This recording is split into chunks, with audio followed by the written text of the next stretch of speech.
స్నేహితులారా, ఈ సమయాన్ని బట్టి దేవునికి వందనాలు తెలియజేస్తూ ఉన్నాను. ప్రేమపూర్వకముగా మిమ్మల్ని అందరినీ వాక్య ధ్యానంలోనికి ఆహ్వానిస్తూ ఉన్నాను. అతిథి వంటి వారము అనే ఆలోచనను మీతో కూడా పంచుకోవడానికి ఇష్టపడుతూ ఉన్నాను కనుక దేవుని యొక్క వాక్యమును ముగింపు వరకు ఆలకించాలని మీ కుటుంబ సభ్యులతోనూ తోటి విశ్వాసులతోనూ ఈ వీడియో షేర్ చేసుకోవాలని మీ ప్రార్థన మనవులు ఎట్టివైనను కామెంట్స్ రూపంలో కానీ ఫోన్ కాల్ ద్వారా కానీ తెలియజేయండి. నమ్మకంగా మీ కొరకు ప్రార్థిస్తాము. ఈ వీడియో మీ ఆధ్యాత్మిక జీవితములకు ఉపయోగకరంగా ఉంది అని మీకు అనిపిస్తే దయచేసి ఈ ఛానల్ను సబ్స్క్రైబ్ చేసుకునవలసినదిగా మనవి చేస్తూ ఉన్నాను. లేఖనము కీర్తనలు 39వ కీర్తన 12వ వచనము. నీ దృష్టికి నేను అతిథి వంటి వాడను. స్నేహితులారా, మనమందరము బంధువుల విషయము, చుట్టాల విషయము బాగుగా ఎరిగినటువంటి వారంగా ఉంటాం. మన గృహంలోనికి బంధువులు, అతిథులు వచ్చినప్పుడు వారిని చేర్చుకునేటటువంటి వారంగా, మనం ఎరిగినటువంటి వారి ఇంటికి బంధువులంగా, అతిథులంగా మనం కూడా వెళ్ళినటువంటి వారంగా ఉంటాం. ఒకరింటికి మనము అతిథులుగా వెళ్ళినటువంటి సందర్భంలో చాలా జాగ్రత్తగా, ఆలోచన బద్ధంగా, ఏ విషయంలో అతి ప్రవర్తించకుండా మర్యాదపూర్వకంగా, ప్రేమపూర్వకంగా, అనువుగా నడుచుకునేటటువంటి వారంగా ఉంటాం. మొట్టమొదటనే ఒకరింటికి మనం అతిథిగా వెళ్ళినప్పుడు, చుట్టంగా వెళ్ళినప్పుడు, ఇక్కడ 1-2 రోజులు నేను ఉండి వెళ్ళిపోతాను అని దేని మీద మమకారము పెంచుకొనకుండా తగు జాగ్రత్త కలిగి, ఈ ఇల్లు మనదనుకోము, ఈ ఆస్తిపాస్తులు మనవి అనుకోము. అతిథుల అంటే మన చుట్టాలలో ఎంత ఖరీదైన వస్తువులు ఉండని, ఎన్ని సౌకర్యాలు ఉండని, ఎలాంటి భోజనములు ఉండని, ఎంత సుఖవంతమైనటువంటి జీవితం ఉండని, ఇది 2 రోజుల్లో నేను విడిచి వెళ్తానండి, ఇక్కడ ఉన్నంత కాలము వీటిని నేను అనుభవిస్తానండి, నేను వెళ్ళేటప్పుడు కూడా వీళ్ళ దగ్గర ఉన్న ఏది కూడా తీసుకొని నా వెంట తీసుకొని వెళ్ళే అవకాశం లేదు అని, ఇది మనది కాదు, మనకు చెందినటువంటిది కాదు, దీని మీద నా నిర్ణయాలు కానీ, నా పెత్తనం కానీ, నా అధికారం కానీ, నా స్వార్థం కానీ, నా ఆలోచనలు కానీ ఈ స్థలంలో, నా చుట్టాల ఇండ్లలో సాగవు. నేను 2 రోజుల కొరకు వచ్చినాను, ఈ 2 రోజులు అయిపోగానే వెళ్ళిపోతాను అనే ఆలోచన కలిగినటువంటి వారంగా ఉంటాం.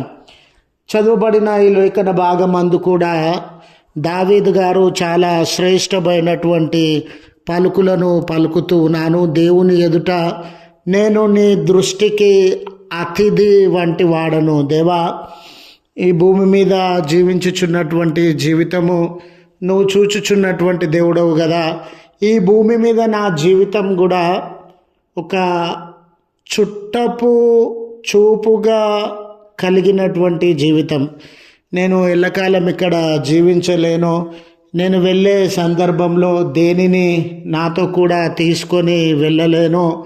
ఇక్కడ నా మాట, నా అధికారము, నాది అని నేను ఓన్ చేసుకోవడానికి కూడా శాశ్వతంగా నాతో ఉండిపోయే వ్యక్తులు కానీ, శాశ్వతంగా నాతో ఉండిపోయే వస్తువులు కానీ, శాశ్వతంగా నాతో ఉండిపోయే అధికారము, స్థితిగతులు ఏమైనా కానీ ఇవి నాతో ఉండవు. నేను ఇక్కడికి ఒక గెస్ట్ లాగా వచ్చిన ఈ భూమి మీదకి ఒక గెస్ట్ లాగానే తిరిగి వెళ్ళిపోతాను అనే సత్యాన్ని వారు గుర్తు చేస్తూ ఉన్నారు.